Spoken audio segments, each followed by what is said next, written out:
લુણાવાડા શહેરમાં સરકારી હોસ્પિટલમાં લોબીમાં સારવાર મેળવવા શહેરીજનો મજબૂર બન્યા છે। મહીસાગરની સરકારી હોસ્પિટલના જનરલ વોર્ડમાં જગ્યાના અભાવે લોબીમાં જ બેડ અને ખાટલા નાખીને સારવાર અપાઈ રહી છે। મહત્વનું છે કે લુણાવાડામાં નવી સરકારી હોસ્પિટલ બની ગઈ છે, આમ છતાં જૂની હોસ્પિટલમાં શા માટે સારવાર અપાઈ રહી છે તેને લઈને પણ સવાલ ઉઠી રહ્યા છે। રાજ્યના મોટાભાગના વિસ્તારમાં હીટવેવ કહેર વર્તાવી રહી છે, તેવામાં લુણાવાડામાં દર્દીઓ પંખા વિના લોબીમાં સારવાર લેવા મજબૂર બન્યા છે।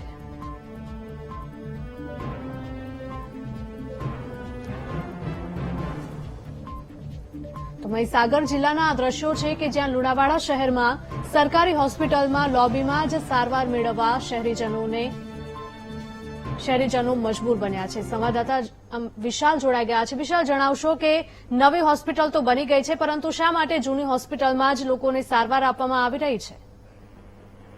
જી હિરલ, જે રીતે વાત કરવામાં આવે તો મહીસાગર જિલ્લાના જે લુણાવાડા શહેરમાં જે જનરલ સિવિલ હોસ્પિટલ આવેલી છે, ખાસ કરીને જે હાલ દર્દીઓની લાંબી લાઈનને લઈને હાલ જે રીતે બેડ છે તે બહાર પાથરવામાં આવે છે અને ખાસ કરીને જે દર્દીઓ છે ને તેના ભારે હાલાકીનો સામનો કરવો પડી રહ્યો છે। બીજી તરફ જે રીતે જે જનરલ હોસ્પિટલ છે તે નવીન બનાવવામાં આવી હતી, 2 મહિના પહેલા જ નરેન્દ્ર મોદીના હાથે લોકાર્પણ કરવામાં આવ્યું હતું, ત્યારબાદ પણ હાલ તે કાર્યરત ન થતા દર્દીઓને જે જૂની બિલ્ડિંગ છે તેમાં હાલ સારવાર મળી રહી છે, જ્યારે આ દર્દીઓ છે તેને બહાર સુવડાવવામાં આવી રહ્યા છે। જી બિલકુલ, સવાલ એ પણ થઈ રહ્યો છે કે આટલા બધા દર્દીઓને લોબીમાં સારવાર લેવાનો વારો આવ્યો છે, શું કોઈ દર્દી દ્વારા આ મામલે ફરિયાદ કરવામાં આવી છે કે કેમ? જે ચોક્કસથી હાલ જે રીતે ગરીબ દર્દીઓ હોય છે ને, જિલ્લાના જે ગરીબ દર્દીઓ હોય છે તે જ ત્યાં જિલ્લામાં સારવાર લેતા હોય છે, અને ખાસ કરીને દર્દીઓને જે સારવાર મળતી હોય છે જેની અંદર પણ કેટલાક દર્દીઓ એવું કરતા હોય છે કે ભાઈ ક્યાંક ને ક્યાંક બહાર મોકલવામાં આવતા હોય છે, પ્રોપર જે ડોક્ટરો હોય છે તેમના દ્વારા પણ પૂરતી દવા તેમજ જવાબ પણ નથી આપવામાં આવ્યો તેવું પણ હાલ દર્દીઓ જણાઈ રહ્યા છે। ખાસ કરીને જે ગરીબ દર્દીઓ છે તે હાલ સિવિલ હોસ્પિટલોમાં સારવાર લેતા હોય છે અને કેટલાક દર્દીઓને એ પણ સામે આવ્યું છે કે સાધન સામગ્રી હોવા છતાં પણ દર્દીઓને બહાર પણ મોકલવામાં આવતા હોય છે, તે પણ હાલ ધ્યાને આવ્યું છે। જી બિલકુલ વિશાલ, તમામ માહિતી બદલ આપનો આભાર।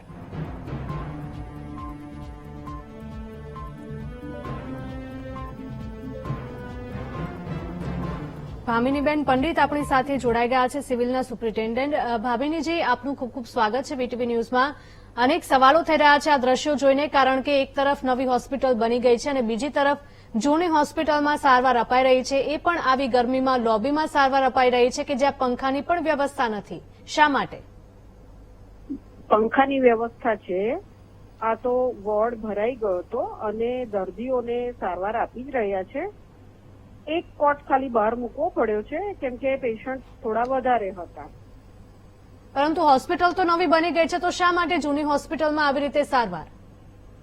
બની ગઈ છે પણ થોડા સમયમાં અમે શિફ્ટ થવાના છીએ, એટલે ત્યારે શિફ્ટ થવામાં શા માટે કોની રાહ જોવામાં આવી રહી છે? ઉદ્ઘાટનની? હેલો હેલો, હા જી બોલો ને। જી, હું એમ પૂછી રહી છું કે હોસ્પિટલ બની ગઈ છે, તૈયાર છે, પરંતુ રાહ શેની જોવાઈ રહી છે? તેના ઉદ્ઘાટન થવાની?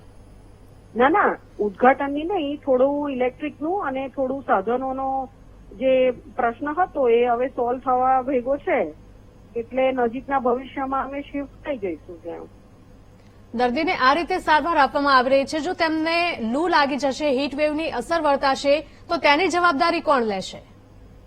અમે છીએ જ, અમારો સ્ટાફ ખડે પગે હાજર છે અને દર્દીને બહુ ઇન્ટેન્સિવલી મેનેજ કરી રહ્યા છીએ।